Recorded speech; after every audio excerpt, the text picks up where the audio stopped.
하나의 교회, 하나의 믿음, 한 분 주님.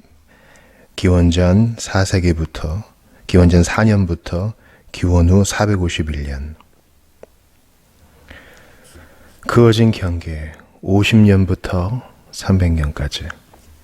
교회 만들기. 전설에 따르면 십자가 처형 이후 거의 3세기가 지나서 헬레나로 불리우는 로마 황제의 어머니는 예루살렘으로 고고학적 탐사를 떠나 현대 고고학에서는 드문 엄청난 행운으로 분명한 성과를 거뒀는데, 그것은 바로 예수가 처형된 나무 십자가의 발견이었다. 이후 고고학자들이 초기 그리스도인들의 유물을 찾는 일은 훨씬 더 힘들었다. 기독교는 어떤 특정한 인종이나 사회적 기반을 가지지 않았고, 처음부터 고고학적 유물이나 그리스도인들 스스로 만든 것 외에 문학적 자료 같은 흔적을 남기지 않은 소소한 운동이었다. 그래서 그리스도인들이 누구이고 어떻게 살았나를 파악하려면 실제로 그들의 문서 자료를 참고할 수밖에 없다. 사실 가장 초기로 알려진 기독교 유물 가운데 하나는 요한복음의 본문을 기록하고 있는 두 개의 작은 헝겊 조각이다. 그 수기 형태는 기원 후 2세기로 추정되며 아마도 요한복음의 저작 이후 수십 년 안쪽일 것이다. 그래도 초기 기독교 문서 대부분은 사멸되었는데, 다수의 새로운 고고학적 발견에도 불구하고 현존하는 문서들 가운데 후대에 형성된 기독교가 수용 가능하다고 생각하는 문서들에 대해 편견이 있다는 사실을 기억해야 한다. 최근 그 시기에 대한 한 전문가는 현재 존재하는 출처가 언급하고 있는 2세기 기독교 문서의 85%가량은 상실되었으며, 남아있는 문서 전체도 실존하던 문서의 부분만을 대표하는 것이라 평가했다. 현존하는 문서는 역사적 맥락에 뿌리를 두고 있음을 감추려고 하는데, 이것이 역사에 관심이 없는 성경 문자주의자들에게는 선물이 되었다. 일반적으로 바울 자신의 손으로부터 왔다고 동의하는 일련의 편지는 대개 갈등 상황에 대해 특별한 언급을 하고, 그들 공동체나 적어도 바울의 눈에 중요하다고 여겨지는 사람들을 포함하여 유명한 사람들에 대해 언급하는 특징이 있다. 그래서 로마의 그리스도인들에게 그는 아시아에서 그리스도께 처음 맺은 열매인 에베네도, 너희를 위하여 많이 수고한 마리아 내 친척이요, 나와 함께 갇혔던 안드로니고와 유니아, 주 안에서 내 사랑하는 암블리아를 포함한 여러 사람에게 안부를 전한다.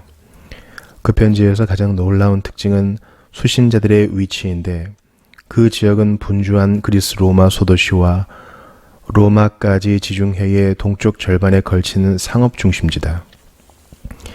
여행의 경험이 많은 에베네도 같은 사람도 포함한다. 대조적으로 복음서에서 말하는 예수의 이야기들은 지방과 대개 비그리스적인 환경에서 일어났다. 그 마을들은 서로 간에 편안한 하루의 여행길 내에 있는 작은 마을이었음에도 불구하고 저자들에 의해 습관적으로 도시들이라고 묘사되어 있으나, 이 이야기의 대단원만은 진정한 의미에서의 도시인 예루살렘에서 펼쳐졌다. 이제 이방인의 사도 바울은 주위에서 그가 느끼는 세계를 도시, 바다, 황무지로 나누고, 자신의 자랑스러운 유대인 기원에도 불구하고 자기를 의식하지 않고 그 세계의 사람들을 그리스인과 야만인으로 나눈다.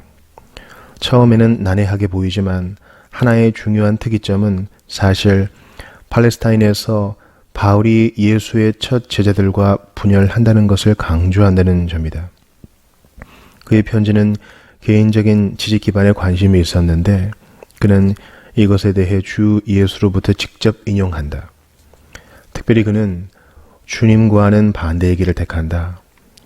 예수는 복음을 전하는 자들은 복음으로 인해 자기의 먹을 것 받는 것이 마땅하다고 말했다. 즉 그들은 다른 사람들로부터 지원받을 자격이 있다. 바울은 자신이 그렇게 하지 않았다고 강조한다. 비난을 뒤집기 위한 시도로 보일지 모르지만 바울은 스스로 자립했음을 말한다. 그는 예수의 실천에 대한 그의 반대를 퇴짜 맞은 의무가 아니라 특권의 자발적 포기라고 선포한다. 그는 게으르게 행하고 우리에게서 받은 전통대로 행하지 아니하는 모든 형제에게서 떠나라고 거침없이 말한다. 예수와 그의 방랑하던 12명은 대개 그러하였다. 바울은 열심히 일하는 것을 중요하게 여기고 그 일로 받은 보상의 자부심을 갖는 바쁜 사람들 편이었다. 세상의 천막지기들이여 단결하라. 기독교는 전지중해를 자신의 집으로 보고 그 주위를 자주 돌아다니는 것을 당연한 것으로 여기는 공통 그리스어를 말하는 사람들을 위한 상업 중심 도시를 위한 종교가 되었다. 바울의 쉼없는 여행이 그 혼자만의 것은 아니었던 것으로 보인다. 그와 관련된 공동체들은 나와 온 교회를 돌보아 줄 정도로 부유한 가이오나 큰 도시 고린도의 재무관 에라스도와 같은 탁월한 인물들을 포함했다. 기독교가 조상 대대로 부유한 사람들, 지중해 사회의 귀족 엘리트를 잠식해 들어갔다는 증거는 많지 않지만 사회적 지위의 다양한 계층을 가로질러 사람들을 모으고 있었다. 부와 공적인 존경의 차이가 긴장과 논쟁을 일으켰다는 것은 당연하다. 음식과 관련된 두 개의 예가 더 폭넓은 암시를 한다.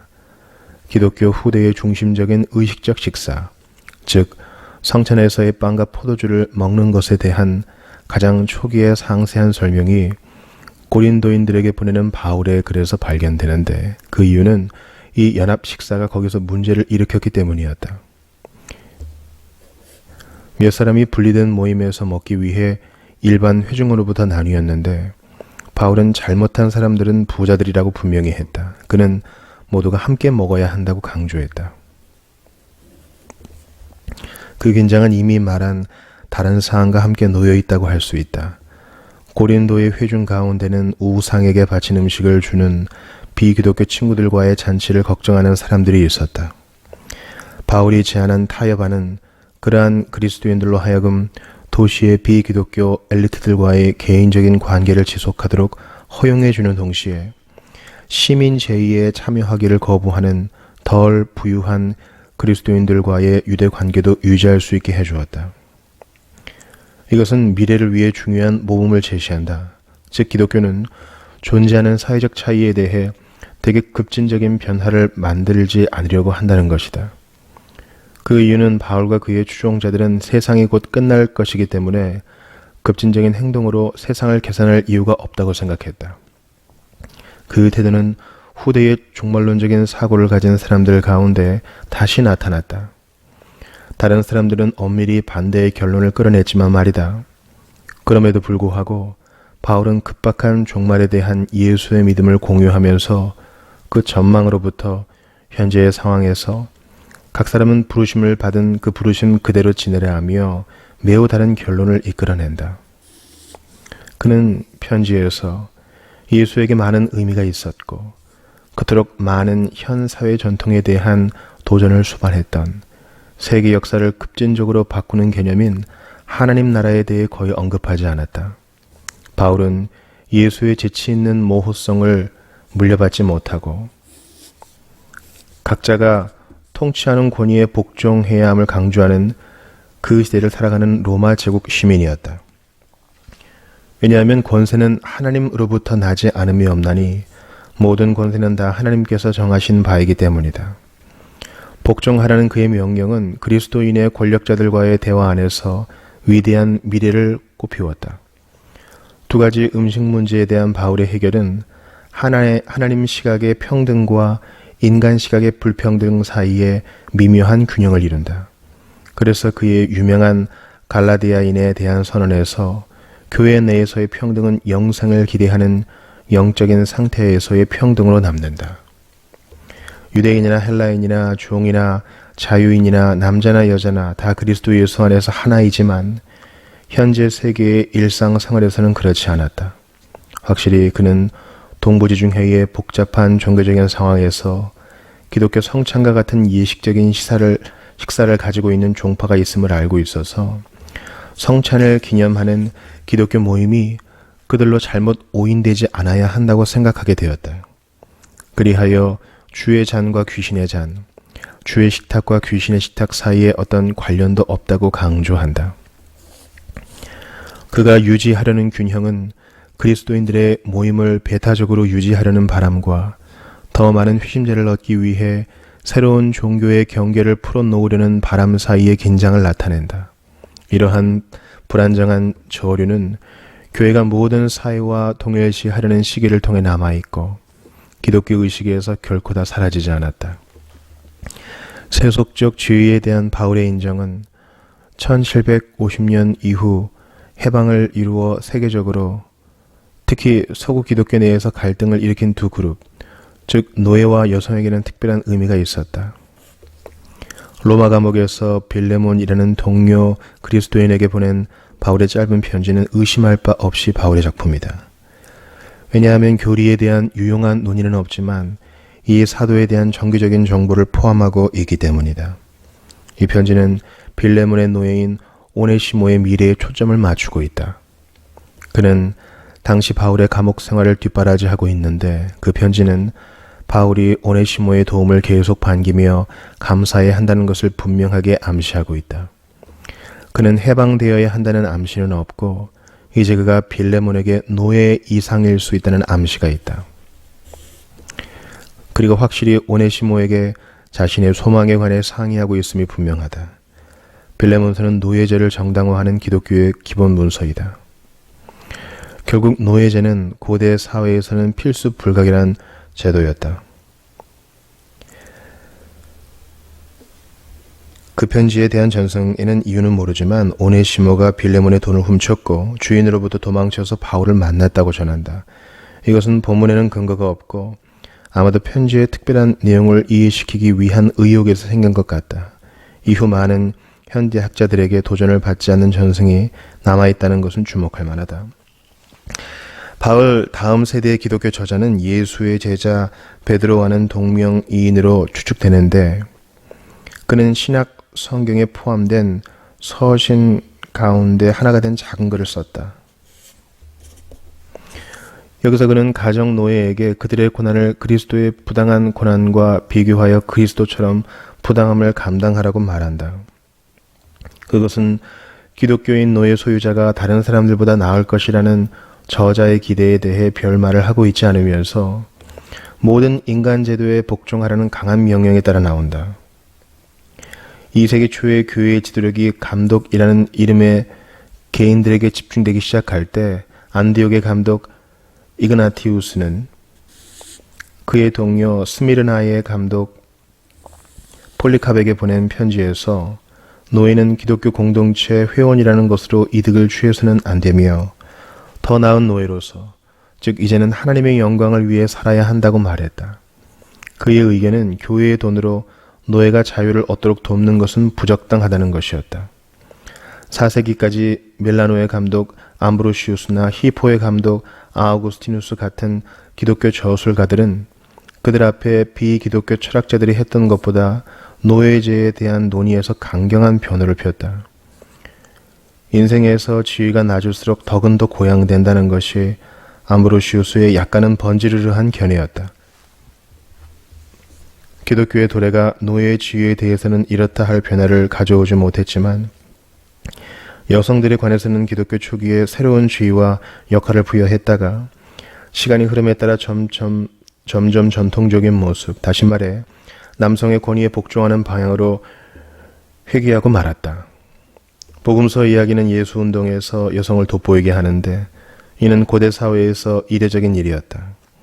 마테마가 요한복음은 인간이 부활을 발견하는 이야기로 특별하게 막을 내린다. 세 개의 복음서 모두는 유대 율법에 따르면 여성들은 타당한 증인으로 고려될 수 없음에도 불구하고 빈 무덤과 예수 부활의 첫 증인들을 여성으로 다루고 있다.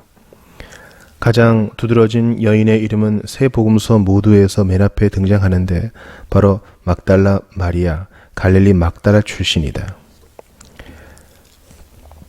그녀는 예수의 공적인 사역에서 가장 가까운 동료였고 다음 세대의 그리스도인들 가운데서는 다양한 동기를 촉발하는 매력을 계속 발산했다.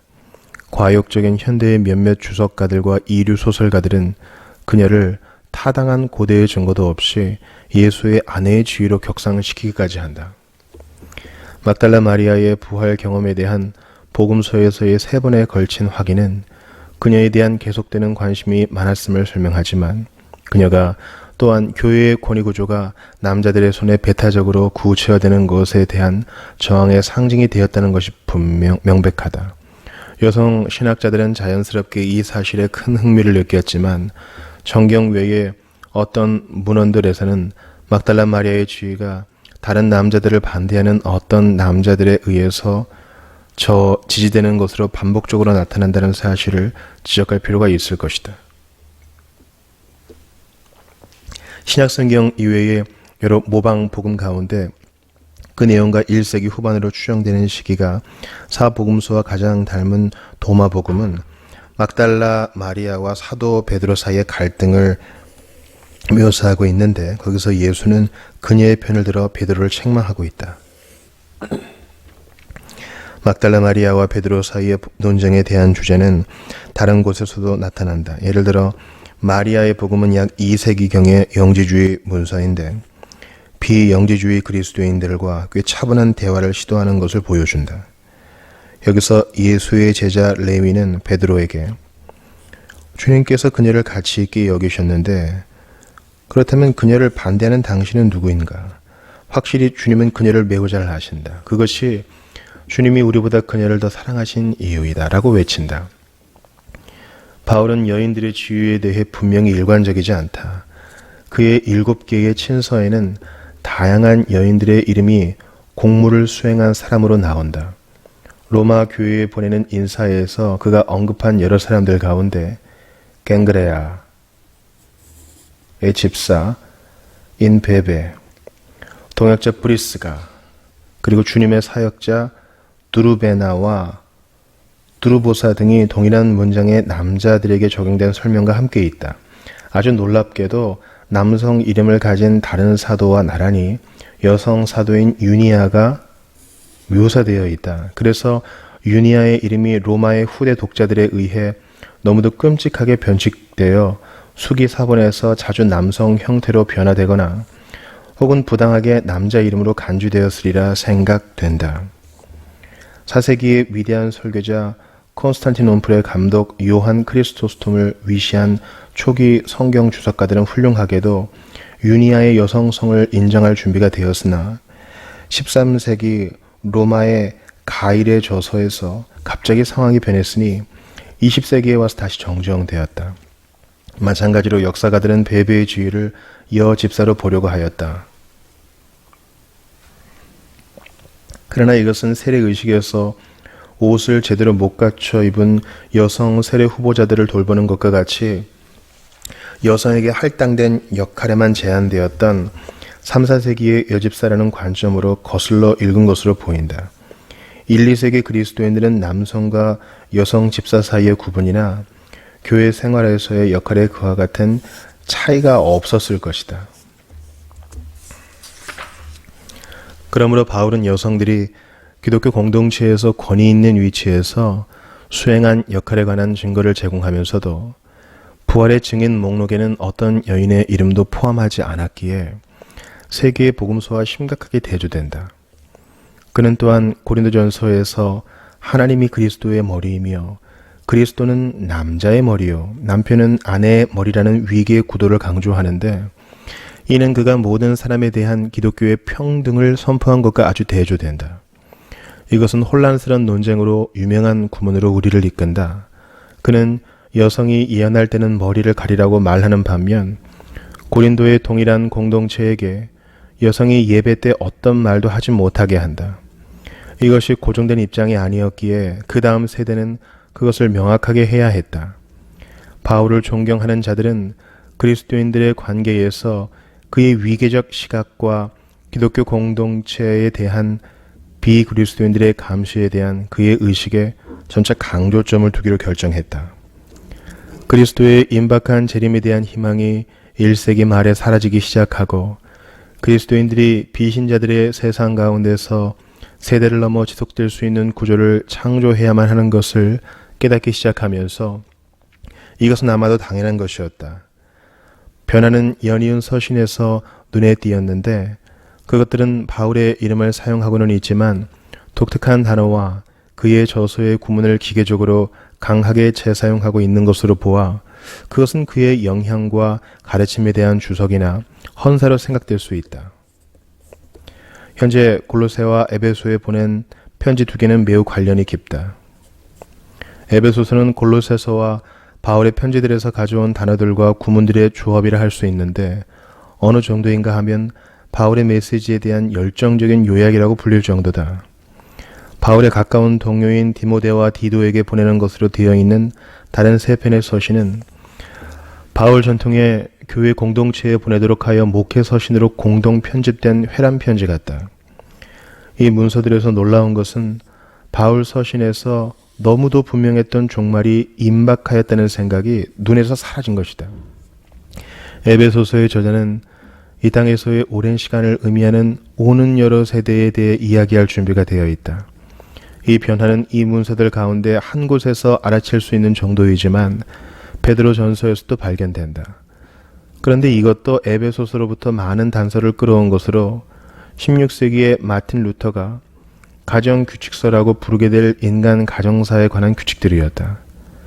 가정규칙서에 관하여 특별히 주목할 만한 것은 땅에서 오래 살 자녀들에 대한 명령을 포함했다는 것이다. 교회는 이제 다음 세대와 세상의 미래를 고려하여야 했다. 사실 디모데서를 쓴 저자는 후 세대 수도원적 삶을 산 수많은 여성에게 호의를 가지고 있지 않아서 여성들에게 구원은 아이를 갖는 것에서 온다고 말한다.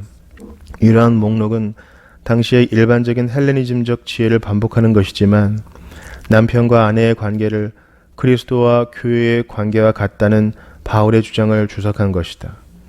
이는 남편이 아내의 머리됨이 그리스도께서 교회의 머리됨과 같음이니 그가 바로 몸의 구주시니라. 이제 세상에서 발견되는 지위와 권위의 다양한 차이는 그리스도인들이 믿음을 수용하는 방법을 구성하게 되었다. 그리고 교회의 지도자들은 공동체 내부에서처럼 외부로부터 비난을 받지 말아야 한다는 목회 서신의 주장과 연결되어 한 가지 더 생각할 것이 있다. 교회는 공적인 이미지에 대해 걱정한다. 그래서 교회는 사회의 복지를 위협하는 체제 전복적인 단체가 아니라는 것을 보여 하나님의 말씀이 비방을 받지 않게 하려 했다. 우리가 살펴본 것처럼 이렇게 솔직하게 품위를 보이려는 노력에 반하는 유일한 반체제적인 목소리는 기독교 신약 성경에 매우 이례적으로 함유된 요한계시록에서 발견된다. 초창기 그리스도인들은 두 가지 측면에서 그들의 이웃들과 의식적으로 달랐다고 기록되어 있다. 먼저 그들은 로마 제국의 널리 퍼진 태도보다도 성적인 문제에 대해서 더 엄격했다. 그들은 설립자 예수의 이혼에 대한 강력한 금지를 잊지 않았다. 바울의 격려로 인해 그리스도인들은 예수의 절대적 반대에 약간의 예외로 나아갔으나 그러한 예외의 제한에도 관심을 두어 상대적으로 쉽게 부부 어느 한편이 관계의 종교를 선포하는 비기독교 로마인들과 예리한 대조를 이루었다. 같은 식으로 낙태와 원하지 않는 아이의 유기는 로마 사회에서 유감스럽지만 불가피한 것으로 받아들여졌으나 그들 이전의 유대인처럼 그리스도인들은 이러한 관습은 전적으로 받아들일 수 없다고 주장했다. 그리스도인들이 보통 사회에 얼마나 잘 맞는지를 보이려고 주장한 그리스도인 저술가들조차도 이러한 의도적인 차이를 숨기려 하지 않았다. 바울의 기여는 여기서도 모호하다. 독신자인 바울은 결혼이 인간의 연약함 때문에 허락된 것으로 간음으로부터 구하기 위한 것이라고 한다. 참을 수 없는 욕정으로 속을 태우는 것보다 결혼하는 것이 낫다는 의견이었다. 대개 같은 독신자들인 많은 기독교 주석가들이 후에 이 흥미없는 주제에 열의를 가졌다. 그러나 같은 구문에서 바울은 다소 긍정적인 것을 말했는데 남편과 아내는 서로의 육체에 대한 서로의 권한을 상호적으로 인정한다는 것이다. 이것이 이혼에 반대하는 기독교 대학 문화를 위한 긍정적인 동기를 부여하지만 결혼의 상호성을 긍정했다는 것에서 또한 놀라운 것이다. 그 메시지는 기독교 역사 대부분을 통하여 듣기 어렵게 되었다. 제국 사회의 일반에 대한 또 다른 도전은 존재하는 사회 질서에 대한 기독교적 수용에 관해 말했던 것보다 더 강하게 모순되는 것으로 보였을 것이다. 사도행전에는 모든 개인 재산을 팔아 그 구성원이 공동체의 공적인 기금으로 소유했다는 예루살렘 회중에 대한 분명한 배경적인 언급이 있다. 그러나 이 일은 발생한 것 같지 않다. 그 이야기는 아마도 이 공동체가 새로운 이스라엘이라는 신학적인 요점을 보이려고 계획된 저자의 창작일 것이다. 옛 이스라엘에는 모든 땅이 원래 그것을 소유했던 가족에게 돌아가고 모든 노예가 해방되는 희년 제도가 있었다고 추정된다. 아마도 그 원래의 사상은 결코 시행된 적이 없이 단순히 신성한 희망으로 남았으나 사도행전의 저자는 그 사실을 몰랐고 예루살렘 교회를 하나님의 선택된 백성의 희년으로 다시 재현시킨 것이다. 그 제도가 실제로 작용했다고 믿으려 할지라도 이야기는 그것이 제대로 작용하지 않았다는 것을 솔직히 인정하고 있다. 이 제도를 거짓으로 어긴 두 사람은 결국 불복종으로 인해 죽음을 맞았다. 그러므로 전혀 다른 환경에서 수도원 운동이라는 대학 문화가 나타나기까지 거의 3세기 동안 기독교 공산주의는 소멸되었다.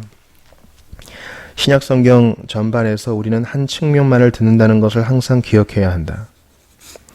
디모데서의 저자가 여자가 가르치는 것과 남자를 주관하는 것을 허락하지 아니하노니 오직 조용할지니라고 자극적이고 신경질적으로 말하는 것을 들어보면 정확히 그 반대로 행동하여 자신의 관점을 확고하게 주장하는 여인이 있었다는 것을 확신할 수 있다. 그러나 그들의 목소리는 실종되었거나 후에 변경된 본문에서 숨겨졌다. 1세기 말에 이르기까지는 신약 성경에 포함된 저서 외에는 첫 기독교 교회에 대한 시각을 얻기란 실제로 불가능하지만 우리는 왜 그리고 어떻게 변화가 생겼는지에 대해 더욱 분명한 그림을 얻기 원한다. 약 60여 년의 침묵이 있었으니 그동안 많은 다양한 발전에 소용돌이는 분명 아무 기록도 남기지 않은 메시아의 가르침을 벗어났을 것이다.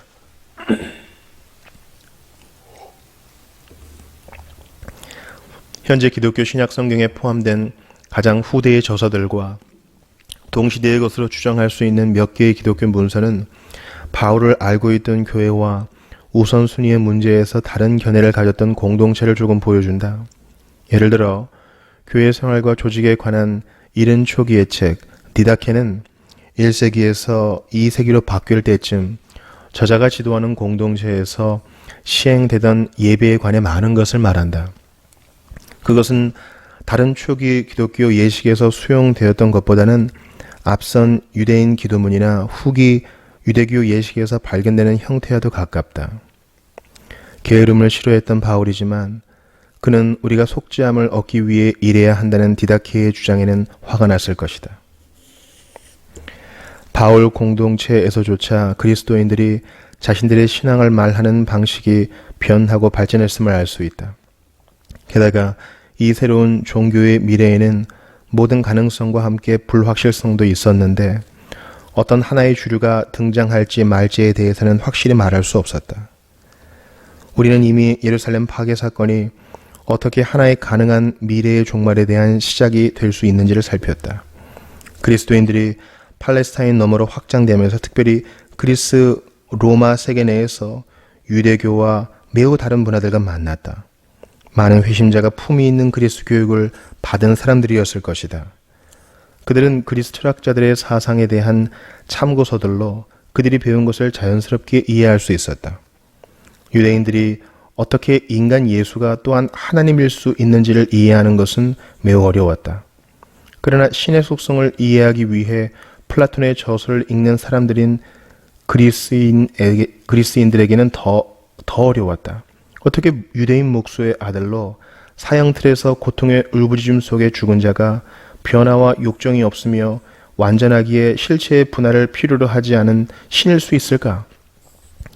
이 질문에 여러 다른 대답이 있으며 많은 이가 진리에 대해 자기만의 특별한 지식을 가지고 있다고 주장했다. 2세기 말 이미 주류 기독교를 정의할 지도자인 리옹의 감독 이레니우스는 그러한 대안적인 기독교들을 그노스티케 하이레시스, 대안적인 지식이라 불렀는데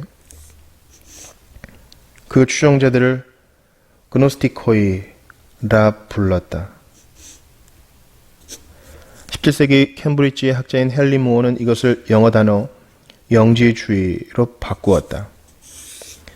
저기에서 생긴 이름을 받아들이는 위험에도 불구하고 이 다양한 경향을 함께 토의하는 것은 여전히 유용하다. 영지주의는 교회의 대안적 미래를 대표했다. 2세기 세계에서 그리스도인이 있는 곳은 어디서나 이레니우스 같은 사람들에 의해 꽤 많은 사람들이 그노스티코라고 불렸다고 말하는 것은 전혀 과장이 아닐 것이다. 대안적 정체성, 영지주의, 마르시온주의, 중요한 고고학적 발견 덕택에 지난 세기를 지나면서 영지주의자들을 더욱 쉽게 알게 되었는데 그 대표적인 것이 1945년 이집트 사막 나그 한마디에서 현장 작업자가 우연히 발견한 이집트 콥트어로 된 52개의 4세기 본문이 든 항아리였다. 그것들 모두는 다른 언어, 주로 그리스어로 된 더 오랜 본문들로부터 번역된 것으로 보이는데 그중 하나가 플라톤의 국가에 속하는 부분이다. 이전에 우리는 이레니우스 감독 같은 편견을 가진 주석가들에 의해 적대심으로 여과된 영지주의에 대해 알았지만 이제 그 자체의 글로 만날 수 있다. 그렇게 다양한 운동들과 혼합된 사상들이 존재하는데 영지주의의 기원에 대해 하나의 답을 찾는다는 것은 불가능할 것이다. 영지주의의 대부분은 유대교와의 대화인데 특별히 나그 한마디 문서의 경우에도 그러하다. 하지만 대화의 상대자가 반드시 그리스인인 것은 아니다. 영지적 사고의 흔한 형태는 선과 악, 어둠과 빛의 경쟁하는 힘 사이의 우주적 투쟁을 전망하는 이원론인데 이는 이란의 조로아스터교의 이원론과의 관련성을 암시하는 것이리라. 현재 힌두교로 알려진 복합 종교를 가진 인도로부터의 영향도 논쟁거리인데 알렉산드로스 대왕이 그리스인들을 인도와 접촉하게 하였고 로마의 상인들도 멀리 동쪽까지 풍부한 교육을 계속했었다. 영지문학에 속하는 모든 본문이 기독교의 문제에 관심을 갖는 것은 아니지만 반대 주장에도 불구하고 그것들이 기독교 자체보다 앞선다는 증거는 거의 없는 듯하다. 다른 신앙체계 가운데서도 시몬 마구스, 게린투스, 사트르니누스 또는 카르포크라테스 같은 사람들 덕택에 공통의 경향성을 끌어내는 일은 가치가 있다.